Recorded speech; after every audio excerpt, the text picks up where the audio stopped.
కర్నూలు జిల్లా వెల్దండ మండలంలో ఉద్రిక్తత నెలకొంది. అచ్చంపేట మాజీ ఎమ్మెల్యే గువ్వల బాలరాజును నాగర్ కర్నూలు జిల్లా వెల్దండ పోలీసులు ముందస్తు అరెస్టు చేశారు.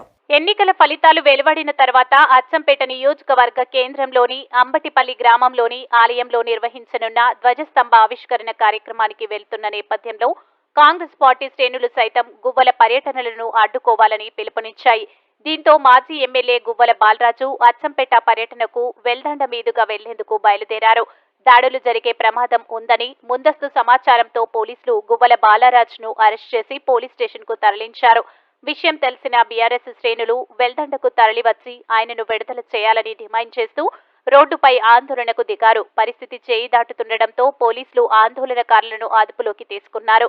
అచ్చంపేట పర్యటనకు తమకు అవకాశం ఇవ్వాలని మాజీ ఎమ్మెల్యే గువ్వల ఆయన అనుచరులు డిమాండ్ చేశారు.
గెలిచిన పార్టీ ప్రభుత్వంలోకి వచ్చిన తర్వాత ప్రజలకు ఇచ్చినటువంటి హామీలను నెరవేర్చే విషయంలో దృష్టి కేంద్రీకరించాలి తప్ప వ్యక్తిగతమైనటువంటి జీవితానికి భంగం వాటిల్లే విధంగా, ప్రజాస్వామ్యాన్ని కూనీ చేసే విధంగా ప్రజానాయకులమైన మమ్మల్ని నిర్బంధించి పాలన కొనసాగించాలనే ప్రయత్నం వాళ్ళు ఏదైతే చేస్తూ ఉన్నారో దీన్ని మేము పూర్తిగా ఖండిస్తూ ఉన్నాం.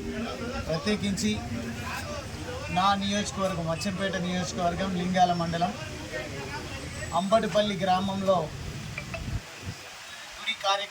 గుడి ప్రారంభోత్సవ కార్యక్రమానికి నేను నా సతీమణితో సహా కలిసి వెళ్తున్నటువంటి సందర్భంలో మధ్యలోనే పోలీస్ వారు మమ్మల్ని వెల్దండ పోలీస్ స్టేషన్లో అరెస్ట్ చేసి ఉంచడం అనేది నిజంగా బాధాకరం, శోచనీయం. దీన్ని తీవ్రంగా ఖండిస్తూనే ఈ సందర్భంగా ఒక విషయాన్ని గుర్తు చేసి, పేపర్లలో టీవీలలో ఎన్నికల కంటే ముందు లేదంటే కాంగ్రెస్ పార్టీ అధిష్టానాన్ని ఒప్పించడానికి, మెప్పించడానికి, కొనుక్కోవడానికి వారు చేసినటువంటి ప్రయత్నాలు ఏమైనా ఉండొచ్చు. ఒక బాధ్యతాయుతమైనటువంటి పదవిలో ఉన్నటువంటి రేవంత్ రెడ్డి గారు, ముఖ్యమంత్రి గారు ఈరోజు ఈ ఆగడాలను ప్రోత్సహించే విధంగా, ఈ దుర్మార్గాలను పెంచే విధంగా వారు అసెంబ్లీ సాక్షిగా వారు వ్యవహరించిన తీరు, ఒక పక్క ప్రతిపక్షం సంధిస్తున్నటువంటి ప్రశ్నలకు సమాధానం చెప్పకుండా మీకు ఇదే శిక్ష, నేను మిమ్మల్ని ఇక్కడనే కూర్చోబెడతా, నేను మాట్లాడింది వినుకుంటూ పోవాలంటే అప్పటికి మా నాయకులు, మా పార్టీ కార్యనిర్వాహక అధ్యక్షుడు కేటీఆర్ గారు, ఆ పార్టీ సీనియర్ నాయకులు, సీనియర్ శాసనసభ్యులు హరీష్ రావు గారు మాట్లాడుతున్నటువంటి మాటలు వినలేక, సమాధానం చెప్పలేక అసెంబ్లీని వాయిదా వేసుకొని వారు విఫలమైనటువంటి పరిస్థితులను ప్రజలు గమనిస్తూ ఉన్నారు. కాబట్టి ఒకసారి క్షేత్రస్థాయిలో మళ్ళీ బీఆర్ఎస్ పార్టీ ప్రజల్లోకి వెళ్ళి ప్రభుత్వ అసమర్థతను ఎండగడతారేమో అనే భయంతోన వ్యక్తిగత విషయాలను కూడా, కార్యక్రమాలను కూడా ఆటంకపరిచేటువంటి ప్రయత్నం వారు చేస్తూ ఉన్నారు.